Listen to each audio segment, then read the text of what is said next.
Programa Alto Astral no 14. Entrevista.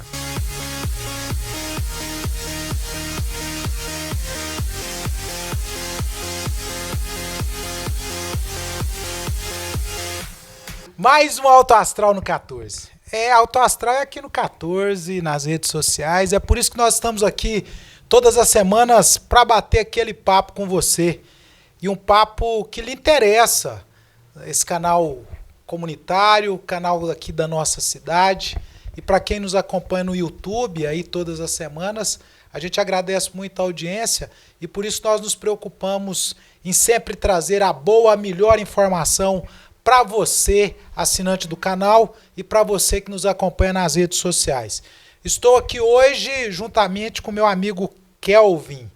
O Kelvin é um contador, atua aqui no nosso estado de Goiás, está aqui na cidade de Anápolis, atuando na sua profissão, veio de Goiânia agora recentemente, e a gente acolhe o Kelvin aqui no nosso Alto Astral no 14, para falarmos de um tema extremamente atual e de um tema extremamente interessante para todos nós e que quanto mais informação tivermos em relação a esse tema, melhor para todos nós. Kelvin, seja bem-vindo aqui ao nosso Alto Astral no 14. Muito obrigado, Joseval. Um alô aí para todos que estão nos acompanhando. Ô Kelvin, nosso programa já vai aí para a sua edição de número 141. Agora, no momento que esse programa vai para o ar, nós estamos completando 3 anos de Canal 14 da NET. Eu, com muito prazer, tenho o Guilherme Derano como meu parceiro aqui. E a gente tem conseguido, já aí durante 3 anos, todas as semanas, trazer esse programa para cá. Então, eu fico feliz de você estar conosco no nosso aniversário de 3 anos. E o programa está indo ao ar nesta semana, que é a semana da entrega da declaração do imposto de renda. Leão danado. Mas ele existe e ele está aí. E eu começo lhe perguntando, quem tem que fazer declaração de imposto de renda, Kelvin? Bom, Joseval, pelas regras que são estabelecidas pela legislação, são algumas pessoas, né? Dentre elas, as principais, nós temos aí aquelas que têm rendimento tributável acima de R$ 28.500, né? Tem alguns reais a mais aí, mas a gente arredonda. São aquelas que tiveram rendimentos não tributados, que são indenizações, doações acima de R$ 40.000, essas também estão obrigadas. Está muito na moda hoje também fazer investimento em bolsa de valores, né? Se a gente pegar o pessoal mais jovem aí, entre 22, 23 anos até os 40, 45, o pessoal está vindo nessa toada de aplicação de investimento na bolsa de valores. Então esse pessoal também é obrigado a fazer a declaração de imposto de renda. Nós temos aí também o pessoal que é da atividade rural, o pessoal que atua nessa área de atividade rural, que fatura, né, tem um faturamento bruto acima de R$ 142.000 e é obrigado também. E se eu tenho bens, imóveis, acima de R$ 300.000, eu estou obrigado a entregar a minha declaração de imposto de renda. Basicamente são esses os mais conhecidos, né? O que mais se vê no mercado é esse público. Quem não tem obrigação nenhuma de entregar, tá fora desse grupo aí que você falou. Certo. Mas quer entregar na expectativa de que vai pegar um dinheirinho de volta. Isso tem jeito? Tem, pode ser feito. Aquela pessoa que às vezes ela iniciou no trabalho já no final do ano e ela, pelo salário, ela teve ali um imposto retido na fonte e aí a Receita Federal ela calcula como se fosse o anual, né? Como se fosse todo ano. Então agora, se isso aconteceu em 2019, agora em 2020 ela pode sim fazer a declaração dela de imposto de renda, mesmo que ela não esteja obrigada, e aí, dependendo do cálculo, né, ela consegue restituir esse valor sim, com certeza. É muito bom, né? Você pegar um dinheirinho de volta não é ruim, não. Eu tenho um amigo especial que está mais ou menos nessa condição. E ele está rindo à toa, mas faz parte do processo. Nós somos acostumados todos os anos a entregar a declaração 30 de abril? 30 de abril é o prazo, esse ano teve uma postergação, né? Pois é, aí com o problema da nossa abençoada pandemia aí, não é isso? Foi para 30 de junho. Mas nós, seres humanos, réis mortais, sempre deixamos para a última hora. E às vezes até perdemos prazos. Quem perdeu o prazo de 30 de junho tem que fazer o quê? Nesse caso, Joseval, quem perde o prazo, ele pode ainda entregar, ele pode fazer a entrega, né? Só que ele vai ter que pagar uma multa. E aí ele procura o contador, ou ele mesmo, se ele tem o costume de ele mesmo fazer a sua própria declaração, ele pode fazer isso, pode fazer a própria declaração, mas vai chegar uma multa para ele, que pode ser de R$ 167 até 20% do imposto que ele tem a pagar. A multa é essa. Vai pesar no bolso dele se ele perder essa data. E tem muita gente, Kelvin, que fala assim, rapaz, eu deixei para entregar 30 de junho, 23h59, estava tudo congestionado, internet, não sei o quê, e não deu para entregar, eu ainda tenho que pagar a multa? Ainda tem que pagar multa, porque ele teve todo um prazo. Inclusive, esse ano teve um plus, né? Que teve aí mais 60 dias. Um plus de 60 dias. E tem gente que ainda não entrega. É difícil, mas acontece. É o negócio dos mais complicados do mundo, não é? Não é verdade. Deixa eu te fazer uma outra perguntinha Vamos aqui. lá. Tal da malha fina. Todo mundo fala malha fina, treme. Tem medo, né? Tem medo. Ô, se eu cair nessa malha fina vai ser um problema e tal. O que tem que fazer para não cair na malha fina? O que tem que fazer para não cair, o primeiro passo é ser o mais verdadeiro possível, né? O mais verdadeiro possível na sua declaração. O principal ponto que a Receita Federal ela tem, a arma que ela tem para pegar aí o contribuinte que queira agir de má fé, é o famoso cruzamento de dados. Então a Receita Federal, de forma interna, ela cruza dados, né? Então ela vai cruzar o dado que você está transmitindo na sua declaração com dados de empresas, e aí vem parte imobiliária, retenções na fonte. Então nesse cruzamento de dados, se, vamos colocar um exemplo, você compra um imóvel e a parte da empresa que te vendeu, ela declara através da DIMOB, que é uma declaração acessória da empresa, que ela te vendeu esse imóvel e do lado de cá você não declara que comprou, no cruzamento de dados a Receita Federal pega e aí você cai na malha fina, é chamada a Receita Federal para se explicar, né? No máximo aí fazer uma correção de dados.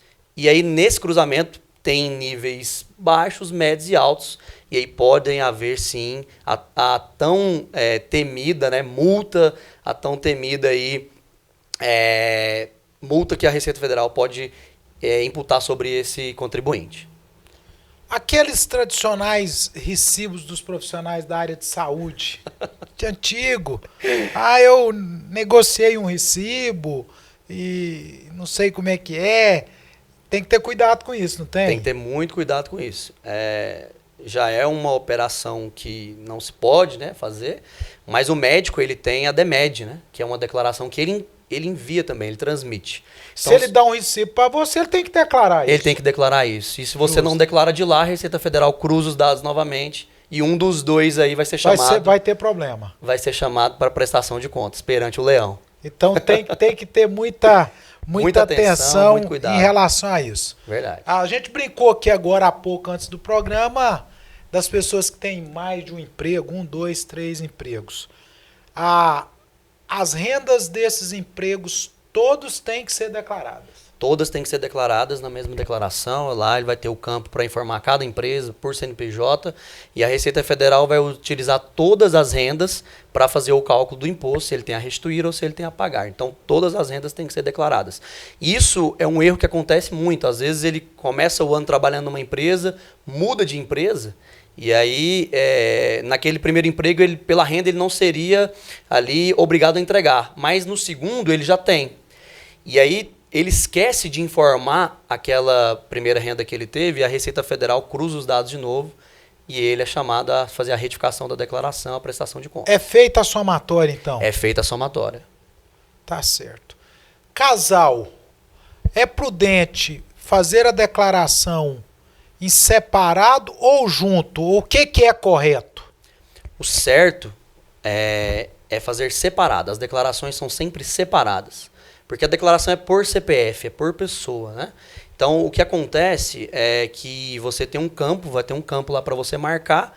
Se você, o seu estado civil, você marca que você é casado, você vai informar o CPF ali do seu cônjuge, e aí a Receita Federal vai ter essa informação do lado de lá. A esposa ou o esposo, o marido ou a esposa, né, faz da mesma forma. A declaração de imposto de renda, ela é separada, né? Ela é separada, ela é por CPF, por pessoa física.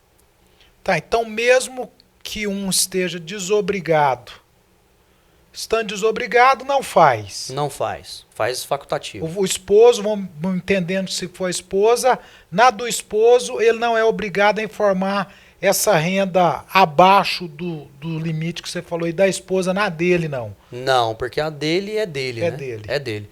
Aí acontece a questão dos dependentes. Certo. Só que aí, nesse caso, ele teria, colocando ela como dependente, aí ele vai ter que colocar a renda dela. A renda dela. E assim como se for filhos, que mesmo que sejam estagiários, se ele tiver alguma renda e for dependente dele, ele não tiver obrigado, aí ele precisa incluir a renda dele na declaração dele como o mentor ali, né, o tutor. Já que você falou aí nos dependentes, quem são os dependentes? Quem pode ser colocado na declaração como dependentes? Nessa questão, Joseval, são várias pessoas, né, que podem ser colocadas. Pais, mães, filhos, filhas, irmãos, netos. Só que tem uma particularidade o seguinte, os filhos, eles até 21 anos eles são seus dependentes. A partir de 21 anos, até os 24, podem ser colocados desde que eles estejam se graduando ou, no mínimo, numa escola técnica.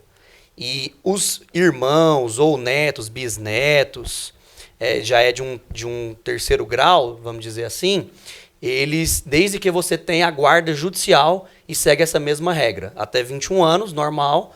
A partir dos 21 anos até os 24, desde que esteja se graduando ou no ensino técnico. Essa é a regra. A compra de livros escolares pode ser deduzido? Essa é uma despesa muito alta, né, que o contribuinte tem, dependendo da quantidade de filhos que ele tem, né?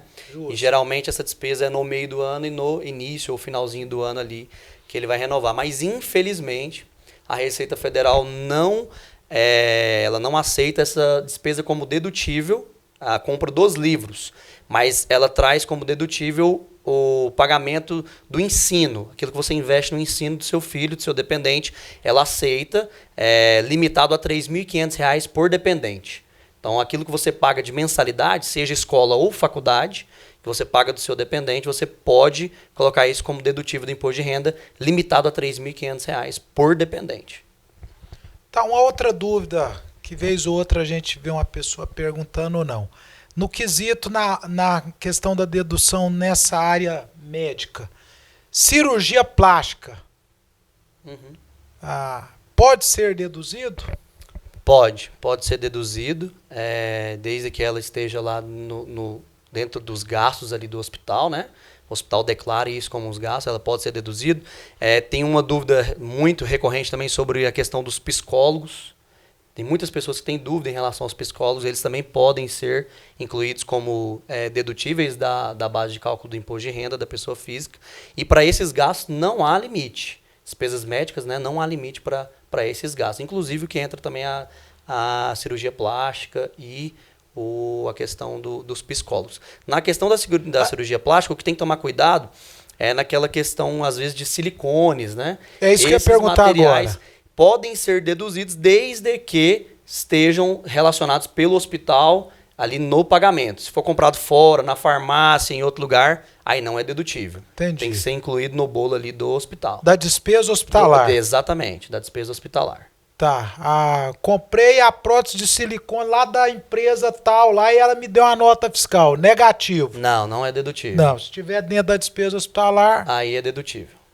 tá tudo certo. E aí você falou de psicólogo, só pra gente tentar entender. E aí outros profissionais que atuam na área de saúde, fonoaudiólogo, terapeuta ocupacional, nutricionista, todos fisioterapeuta, tudo isso da parte médica, sim. Pode ser deduzido. Pode ser dedutível. Sem problema nenhum. Sem problema nenhum. Isso é uma dúvida que muita gente também tem. Aí nós estamos na época da Covid-19, coronavírus. Gente, eu tenho que falar disso, né? Mas tá aí, é uma realidade, não tem jeito. Como a influenza tá aí e a dengue tá aí. Mas vamos falar nesse momento complicado agora. Por exemplo, vacinas. Aí não estou falando, citei o coronavírus aqui. Deus queira que logo venha uma vacina aí, vai vir. Amém. Mas vacinas que já existem no mercado para as várias situações. O gasto com vacina pode ser deduzido?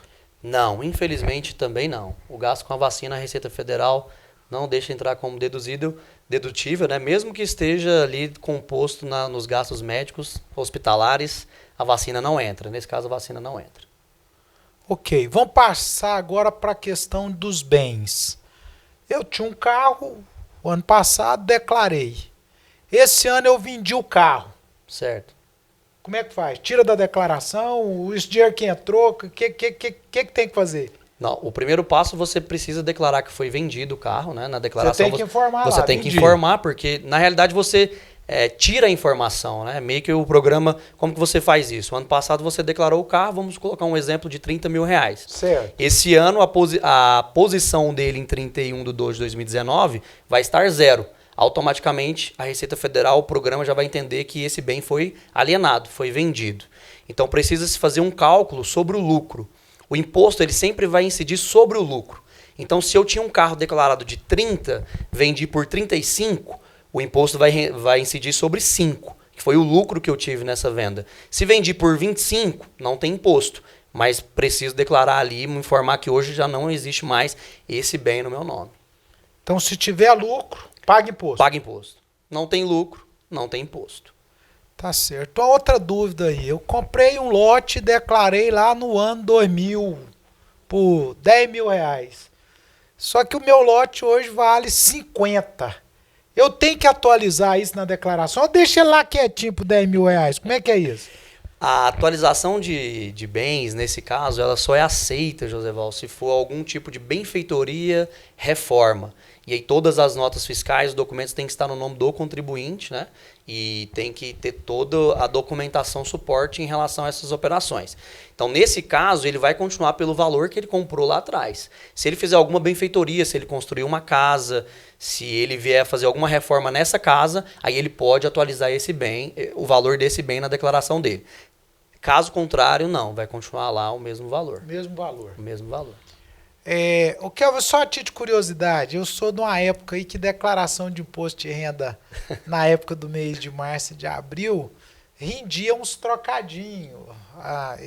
Eu fiz contabilidade, trabalhei de auxiliar de contabilidade e teve um período aí, uns 4, 5, 6 anos, que nessa época foi uma época boa, rendia. Só que hoje a tecnologia veio, a tecnologia da informação. Mas a pergunta é, tem muita gente hoje que ainda recorre ao contador para fazer a declaração de imposto de renda pessoa física? Pessoa jurídica, é claro que faz parte da proposta, você Sim. tem os honorários das empresas, dos seus clientes lá, mas na pessoa física ainda tem muita gente que vai atrás do contador nessa época? Muitas pessoas, É? né? Muitas mesmo. Esse pessoal mais jovem até que não, eles procuram se virar ali, né, Justo, entregar. justo. Mas depende também do contexto de vida da pessoa. Às vezes ele é um empresário que não tem muito tempo, às vezes até sabe fazer, Justo. consegue fazer, mas não tem muito tempo para fazer, ele acaba nos procurando e nos pagando, né, nos remunerando para fazer esse serviço para ele. Então, é de casos a casos, mas de forma geral, há muitas Ainda pessoas. tem. Tem muitas pessoas que nos procuram. Coisa boa, viu, Kevin? Muito bom. Notícia boa que você está nos dando aqui, em especial para os contadores. Com certeza. Herança, como é que é? Tem que ser declarado? A herança precisa ser declarada. Quando eu recebo, precisa ser declarada, embora ela seja não tributável. Então, você precisa de um auxílio, tem uma ficha específica na declaração de imposto de renda, que você declara ali a sua herança, o valor, mas esse valor não é tributado. De forma alguma. Não, de forma alguma não é tributado. Ele precisa ser declarado, mas é não tributável. A Receita Federal não tributa Mesmo que esse o valor. cara receba um valor em grana palpável de herança. Mesmo que seja, não é tributado. Se for herança, Se for não herança, tributável. não é. Isso. Tá. declaração de imposto de renda de quem já faleceu. Acontece muito. Mas morreu, aí. Vai ter que declarar o quê? Como é que é isso? A gente fala assim, brincando, mas um exemplo, vamos entender que a pessoa viveu aí até o meio do ano 2019. e teve renda, que nós estamos falando agora, o exercício 2019. Exatamente. E faleceu no final do ano, ou faleceu já nesse ano de 2020, a declaração tem que ser feita? Tem que ser feita. E aí ela é feita por espólio. Aí ela passa de uma declaração de pessoa física e ela entra num critério de espólio dentro do programa. E quem é responsável por fazer essa declaração é o inventariante. Essa pessoa ela é designada, nomeada por um juiz, né, no processo ali. E ele é responsável por fazer essa declaração. Geralmente, essa pessoa é quem? O cônjuge da pessoa que faleceu ou o próprio herdeiro, que é nomeado pelo juiz. Então, ele é responsável por fazer essa declaração. Então, se a pessoa teve renda, tem bens, teve alguma operação e ela veio a falecer, veio a faltar, seja em 2019 ou 2020, e essas operações aconteceram em 2019, ela precisa fazer o espólio da declaração. Assim a gente chama no meio contábil. Fala um pouquinho para a gente sobre a restituição. Quando é que ocorre? Como que ocorre? Porque todo mundo gostaria de declarar e ser restituído, pegar um dinheirinho de volta aí. Quando isso acontece? Joseval, a restituição, a Receita Federal, ela faz isso de forma parcelada. Então, num cenário normal, nós entregamos ali a declaração até 30 de abril. Os primeiros lotes, assim são chamados pela Receita Federal, começam a partir do mês de junho. Então, começam a ser liberados os primeiros lotes e as pessoas começam a receber. Geralmente, quem recebe no primeiro lote são os aposentados, as pessoas que têm deficiência física. E a partir do segundo lote é pela data da entrega. Então, se você correu e entregou nos primeiros dias, você recebe primeiro. Se você deixou para entregar nos últimos dias, nas últimas semanas, você recebe no último lote. A parte que o contribuinte precisa se atentar e fazer cálculo é sempre ele olhar para a Selic, que é a atualização dessa moeda. Então, o dinheiro que você tem a restituir, ele vai ser sempre atualizado e a Receita Federal vai te restituir um dinheiro atualizado. Então, se você analisar e a Selic tiver boa, tiver rentável e você ter esse tempo para restituição, vale a pena você deixar para entregar ela lá no finalzinho, para você também receber no último lote e receber esse valor atualizado. Agora, se a pessoa está precisando de grana, precisando de caixa, ela já corre ali e entrega nos primeiros dias, que bem provavelmente ela já recebe no segundo ou no terceiro lote. Tem gente que fala que gostaria de antecipar essa restituição. Os bancos às vezes fazem isso? Fazem. Isso é um produto muito oferecido pelos bancos, principalmente aí o Banco do Brasil, né, que é um banco aí, praticamente governamental. E a vantagem depende do contribuinte, depende do relacionamento, depende da taxa que esse banco vai oferecer. E às vezes o que você precisa fazer o cálculo é esse. Se é mais vantajoso eu aguardar a Selic, ou se é mais vantajoso eu antecipar isso e pagar um pouco de juros. Esse é o cálculo que o contribuinte precisa fazer. Então vai depender de banco para banco, do relacionamento que você tem, do que o banco te oferece, a taxa de juros. Então, nesse momento é importante você parar e fazer um cálculo se vale a pena ou não você antecipar esse valor. Mas, de fato, existe esse produto que as instituições financeiras oferecem. Ô Kelvin, eu sou sócio de uma empresa. Estou lá no contrato social, na sociedade. E aí eu tenho também o meu emprego. Eu vou fazer a minha declaração de imposto de renda pessoa física e a declaração da empresa também vai constar lá como proprietário, essa coisa toda. Qual que é a interligação entre um e outro? Existe isso? Como que seria? Eu vou declarar, vamos dizer que eu tenho um Prolabore lá como sócio. Ele vai entrar na minha renda de cá.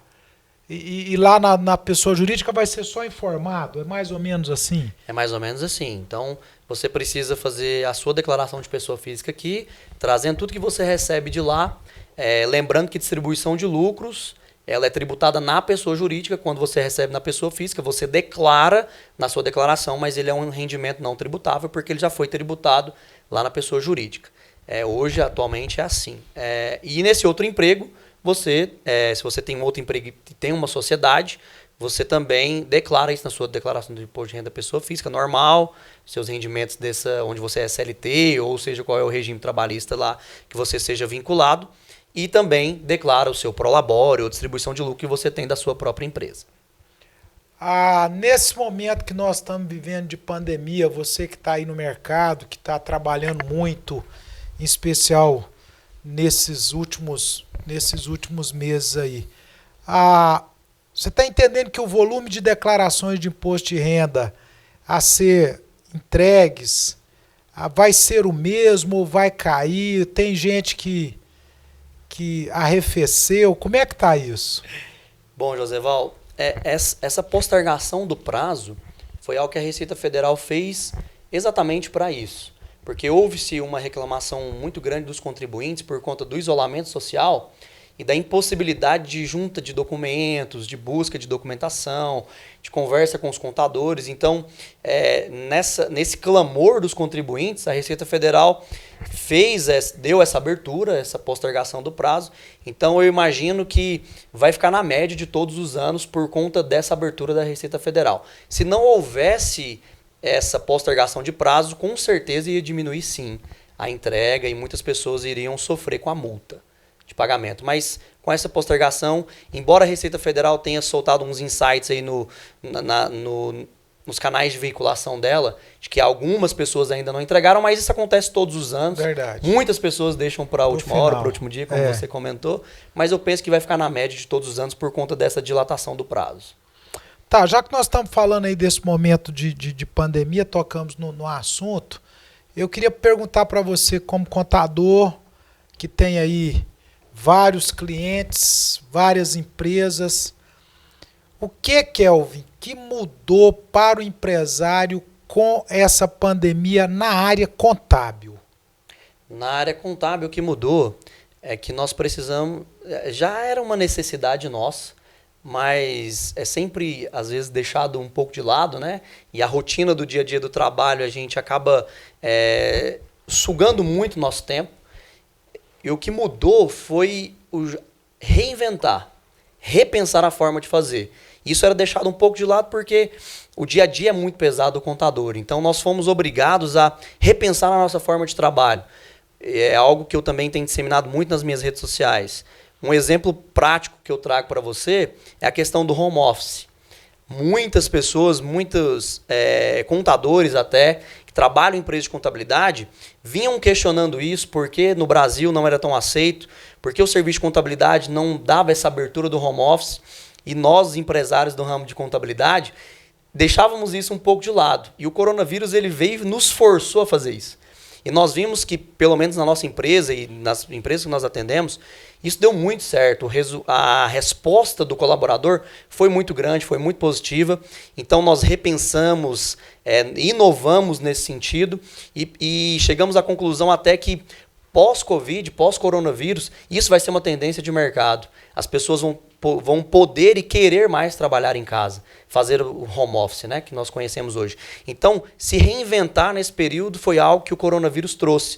De positivo, infelizmente, algo de negativo que nós vemos acompanhando todos os dias, né, que é a doença, a proliferação, as mortes, isso infelizmente aconteceu, mas na nossa profissão teve aí um impacto positivo.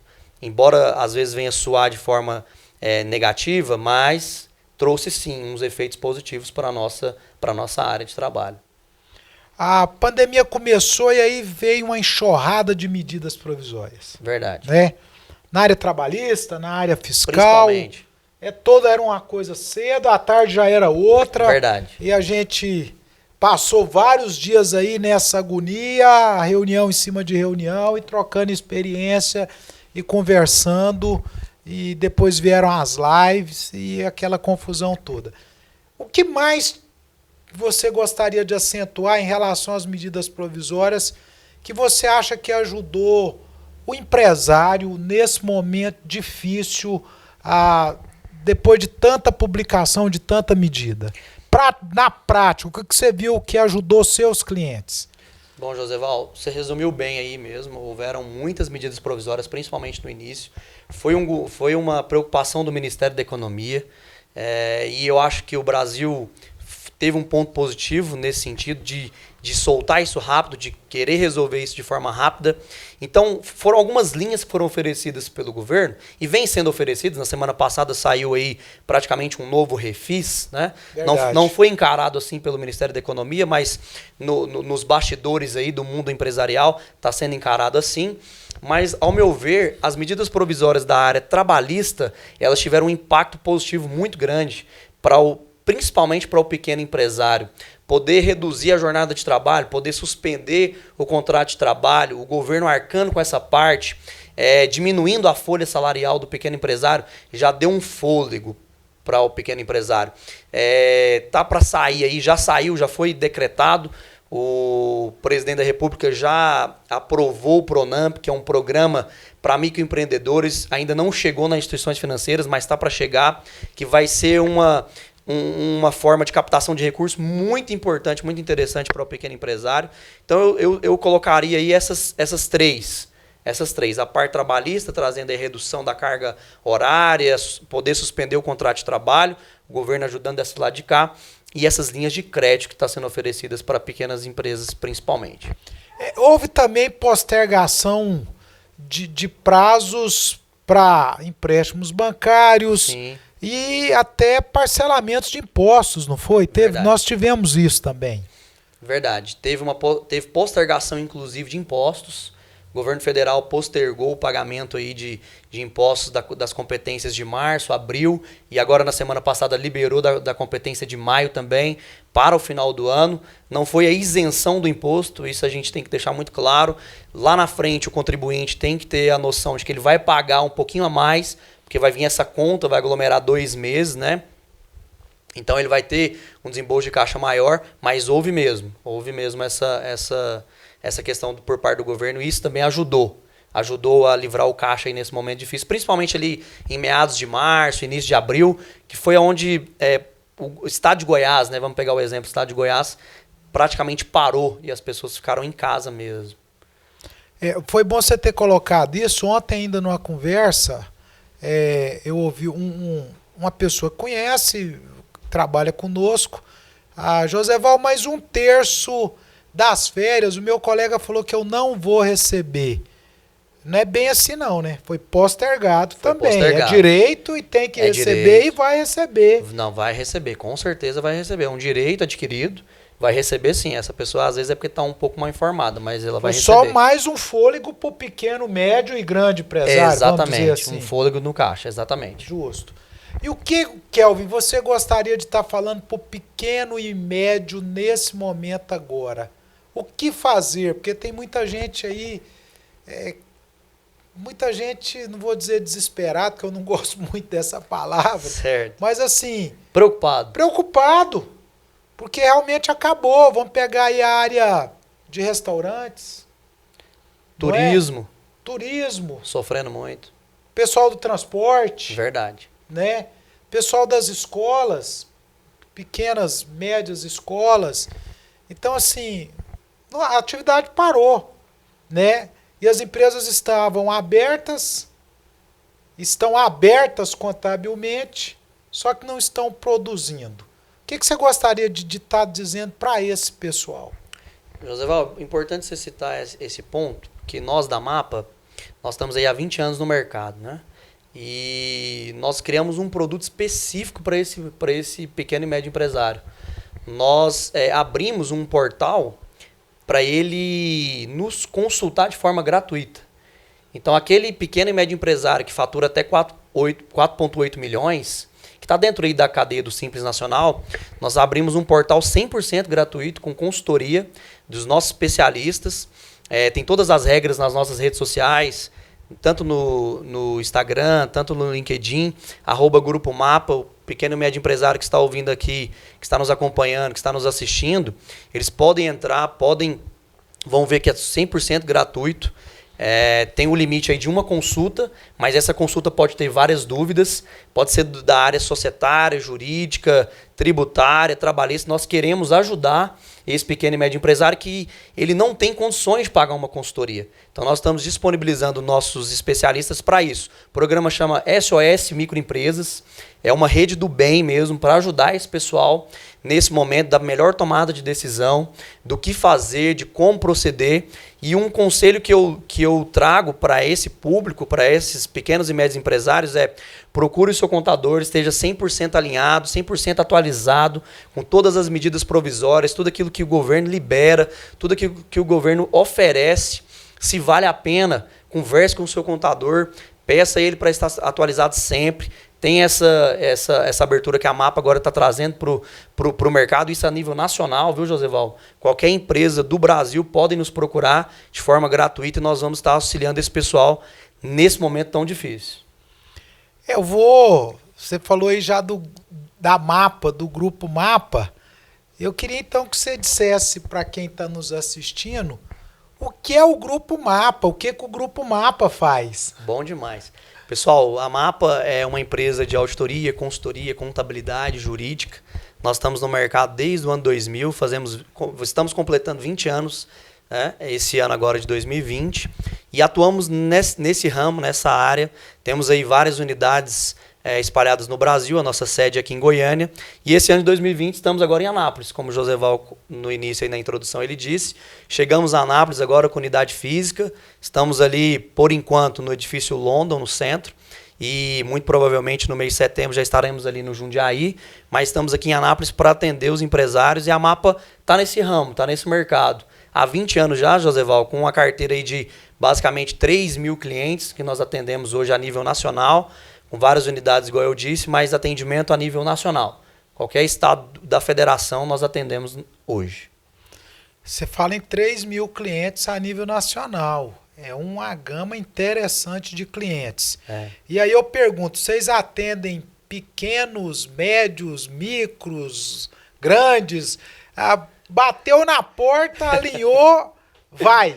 Vai, atendemos do pequeno até o grande empresário. Do pequeno ao grande, nós temos sempre produtos voltados para qualquer tamanho de empresa, para qualquer empresário. Ok, aquela empresa que já tem aí o seu contador, mas que necessita de uma consultoria, de uma auditoria, pode recorrer a vocês também? Podem nos recorrer também, podem nos recorrer. Certo. E como é que faz para entrar em contato com vocês, Kelvin? Temos aí várias linhas, temos as redes sociais, Instagram, @Grupo Mapa, LinkedIn, @Grupo Mapa, né, no LinkedIn. Temos o nosso telefone da nossa sede em Goiânia, que é o telefone 62 39 54 4001. E temos também o nosso site, mapa.com.br. Ali tem todo o nosso colegiado de sócios, tem ali o serviço que nós atuamos, o que nós prestamos. E através do e-mail também, o empresário anapolino que queira entrar em contato conosco, tem o meu e-mail, kelvin.brian, depois a gente pode disponibilizar para eles, @mapa.com.br, pode nos procurar. Em todos esses portais nós estamos à disposição do empresário para atendê-los. Então quem está nos assistindo, que já passou o 30 de junho, nós estamos justamente com esse programa indo ao ar nessa semana que começa do dia 29 de junho, até o início agora do mês de julho, não entregou a declaração de imposto de renda. Tem dúvida? Precisou do apoio da Mapa? Pode entrar em contato com você? Pode entrar em contato conosco que nós estamos prontos para atendê-los e solucionar os problemas. Que coisa boa. Eu gostaria de estar já indo para finalmente, encerrando o nosso bate-papo, pedindo para você trazer uma fala aqui para o empresariado de uma maneira geral que está apreensivo, um pouco desacreditado no processo todo, porque a gente já vinha de momentos um pouco difíceis e essa questão da pandemia agravou mais esse momento. O que você gostaria de dizer para o empresariado de uma maneira geral, já que o contador ele é aquele parceiro das empresas, é ele que está ali conversando com o dono, dando uma orientação, tentando a levar uma informação diferente que muda o rumo das empresas, ele passa a ser um parceirão do bom empresário. O que você gostaria de dizer para esses empresários? Olha, Joseval, para esses empresários, eu venho de uma família cristã, então a primeira palavra que eu deixo para esse pequeno empresário, médio, grande empresário é fé. Fé que isso vai passar, é um momento, né? Infelizmente, no mundo todo isso aconteceu, não foi só aqui. Então, fé, coragem, né? Que Deus venha abençoar aí e venha sair logo uma vacina em relação a isso, para que isso venha ser controlado, né? Essa pandemia venha ser controlada. E trabalho, atualização, sempre estejam atualizados. E tem uma frase que eu levo comigo: em toda crise nasce uma oportunidade.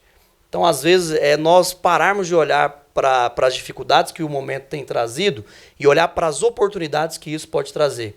Então, em toda crise nasce sempre oportunidades e a gente precisa estar atento a essas oportunidades, porque às vezes são pequenos detalhes que vão fazer a diferença. A atualização é um deles, está atualizado todos os dias, troca de ideias. Então, isso pode ser uma grande oportunidade para você sair do seu negócio, às vezes se reinventar, se inovar no seu negócio. Então, é uma frase que eu carrego comigo, eu quero deixar para o empresariado: toda crise nasce uma oportunidade. É SOS? SOS Microempresas. É um portal, está em todas as nossas redes sociais, o microempresário pode acessar, pode consultar. Hoje nós já temos... É importante falar sobre a vigência desse projeto também. Ele vai até o dia 28 de agosto, até o último dia útil de agosto, ou 300 consultas, o que acontecer primeiro. Então corre, porque já tem muita gente consultando. Nossos consultores e nossos especialistas têm nos reportado. Tem muita gente entrando em contato, fazendo essas consultas. Então até o dia 28 de agosto ou 300 consultas. SOS Microempresas, um programa voltado para ajudar nesse momento. Uma rede do bem mesmo que a MAPA desenvolveu para ajudar esse pessoal. Talvez está aí a solução para você que não estava enxergando uma luz no fim do túnel. Verdade. SOS Microempresa. Eu queria agradecer muito o Grupo MAPA por ter disponibilizado o Kelvin para esse bate-papo aqui conosco no nosso canal 14 da NET. E agradecer você por ter vindo conosco, vai estar conosco também no programa de rádio para estar levando essas boas informações. E obrigado mesmo por ter vindo aqui falar com o assinante do canal 14 da NET e todos aqueles que nos acompanham nas redes sociais. Joseval, eu que agradeço, a MAPA também agradece por essa oportunidade de estar aqui. É uma exposição para nós, então te agradeço muito pela oportunidade. E sempre que precisar, pode contar conosco, estamos aí à disposição para lhe ajudar, para ajudar o empresariado aí anapolino. Estamos aqui para somar com vocês. E é graças a parceiros como a MAPA que o nosso Alto Astral no 14 completa 3 anos de vida. Obrigado você que nos prestigia todas as semanas e obrigado aos nossos patrocinadores. Até mais. Clínica Radiológica de Anápolis, a CIA, Arroz e Feijão Imperial, Geolab Genéricos, Instituto Onquematológico de Anápolis, Hospital Evangélico Goiano, Plameg, Unievangélica, Supermercados Atende Mais, Compensados Anápolis, Clínica Vacine, Produto JK, a arte do algodão, Laboratório Modelo, Farmácia Naturalis, Cicobi, Unicentro Norte Goiano, Lages Vibracom, Mercafrios Mauá, Doutor Café, Cafeteria e Doceria, Droga Lúcia, IHG, Instituto de Hemoterapia de Goiânia, Mix Limpeza, a melhor opção em produtos de limpeza, Pamela Rezende, assessoria e consultoria, Porto e Pereira, Hipercozinha Industrial, Rádio Imprensa 104,9 FM, Bioimagem, empresa biomédica especializada em diagnóstico por imagem, única unidade de combate ao câncer em Anápolis, Restaurante Barriga Cheia, Síntese Comercial Hospitalar, OA, Hospital Oftalmológico de Anápolis, Extra Corpus, Equipamentos Médico Hospitalar e Ego Service, Vigilância e Segurança Privada. Programa Alto Astral no 14. Entrevista.